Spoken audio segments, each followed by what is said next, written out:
கண்ணுல உயிர் இல்ல, கண்ணுல உயிர் துலங்குது. இருக்கிற இடம் உள்ள, துலங்கக்கூடிய இடத்தை பிடிச்சுக்கிட்டு உள்ள போய் பிடிச்சுக்கணும். அகவழிவ கட உள், இந்த கடத்துக்கு உள்ள போனதான் நம்ம ஞானிகள் சொல்லியிருக்காங்க.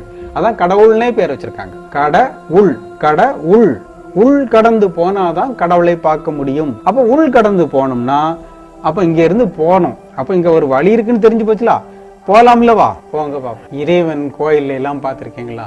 இறைவனை நமக்கு கோயில எவ்வளவு கோயில் கட்டி வச்சிருக்காங்க ஞானிகள் மகான்கள்லாம். எந்த கோயில்ல இறைவன் செயல்படுறாரு?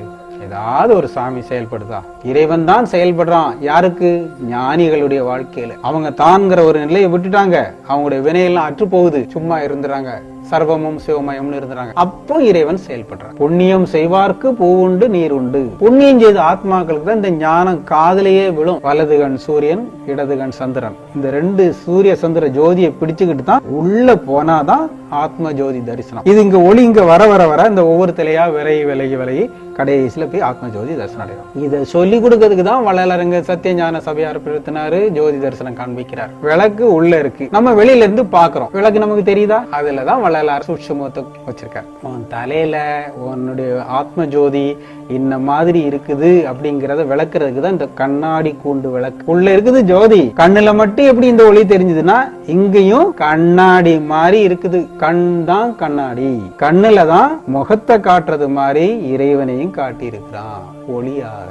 திறங்க, கண் திறக்கணும், உள்ள போகணும். அப்பதான் அந்த விளக்கு ஆத்ம ஜோதியை நீங்க பெருக்க முடியும். அப்ப நம்ம பிராக்டிகலா என்ன செய்யணும்னா நினைந்துன்னு சொல்லல, திரும்ப திரும்ப அதுக்கு ஒரு அழுத்தம் கொடுக்கிறார். அப்ப அதே திரும்ப திரும்ப நம்ம கான்சென்ட்ரேட் பண்ணணும்னு அர்த்தம். திரும்ப திரும்ப நினைக்கணும்னு அர்த்தம். நினைக்க முடியுமா? இப்ப நம்ம எதை நினைக்கணும்? இறைவன் துலங்கக்கூடிய கண்ணை நினைக்கணும். அங்கதானே துலங்குறார் விளையாட்டு. அதுதான் வள்ளலார் சொன்னார். நினைந்து உணர்ந்து அதுலயே நிக்கணும், நிலைக்கணும். அப்ப அந்த உணர்வை கொடுக்கிறது தான் தீட்சை. அப்படியே இருந்த என்ன நடக்கும்? நினைந்து உணர்ந்து நெகிழ்ச்சி உண்டாயிரும்.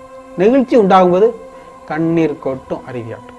இதுதான் தான். இப்படி எவ்வளவு நேரம் இருக்க முடியுமோ இருக்கணும்.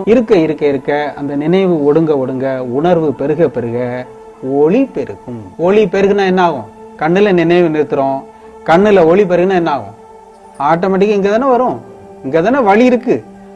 அந்த ஒளி உணர்வு மூலமாட்டு இங்க வர இங்க வந்து சேரணும். இங்க இருந்தும் வரணும். சூரியன் சந்திரன் இந்த ரெண்டு சக்தியும் ஒன்னு சேர்ந்தால் இங்க வந்தாதான் பாவர். இங்க வர்றது வரைக்கும் நம்முடைய தவம் தொடரணும். இங்க இருந்து இங்க நம்ம டிராவல் பண்றோம்லவா, இந்த திரைகள் இருக்குல்லவா, அவரவர் செய்த வினைக்கு தகுந்தபடி இருக்கும். குருவுடைய வேலை என்னது?